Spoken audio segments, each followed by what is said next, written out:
samahan nyo rin pala mga idol ng gatas. Yan ang ginagawa kong pangpalapot mga idol sa aking chapsuy. Mga idol ang gulay.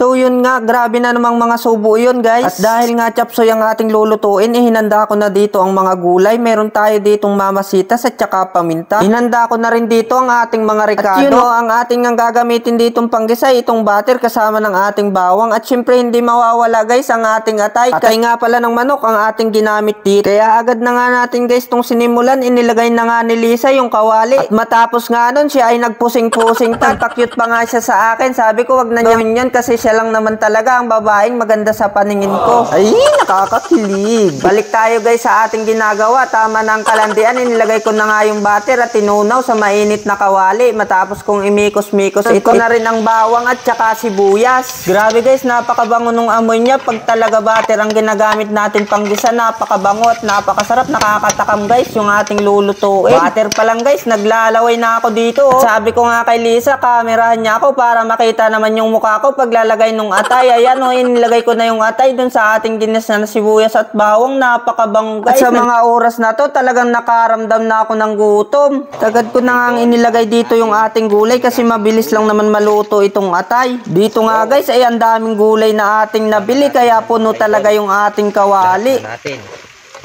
Bong, puno.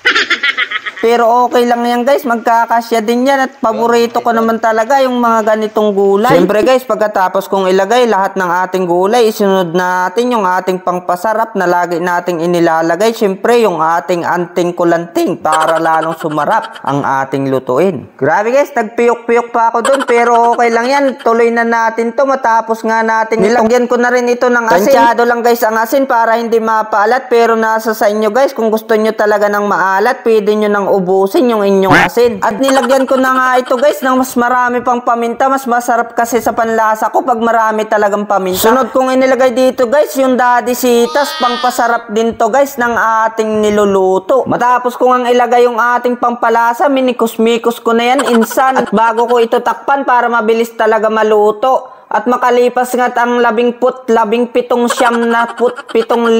taon, ito ay naluto rin. Grabe kung ano-ano na naman guys ang ating pinagsasasabi. Halata na talaga na tayo ay gutom na. Pag nga pala ako guys nagluluto, hindi ko nakakalimutan lagyan ng asukal para sa akin kasi guys pangpabalanse ng lasa ang asukal. Naglagay na rin guys ako dito ng kunting gatas. Ito guys ang ginagamit ko para lumapot ang sabaw ng ating chapsuy. Pwede rin guys dito yung Skyflex na dinurog. Pero dahil guys nga hindi tayo nakabili, ito na nga muna ang ating ginamit. Masarap din naman ito guys. Medyo malinamnam ang lasa pag gatas talaga ang nakalagay. Kaya para sa akin guys, goods din ang gatas na ilagay dito sa ating niluluto. Matapos nga ang ilang minuto, andito na tayo sa part na pinakagusto ko. Ang oras ng pagtikim ng ating niluto. Subukan natin mga idol ang gulay. Napakasarap mga idol. Lasang-lasa yung gatas na nilagay natin. Malinamnam. Subukan naman natin mga idol ang atay.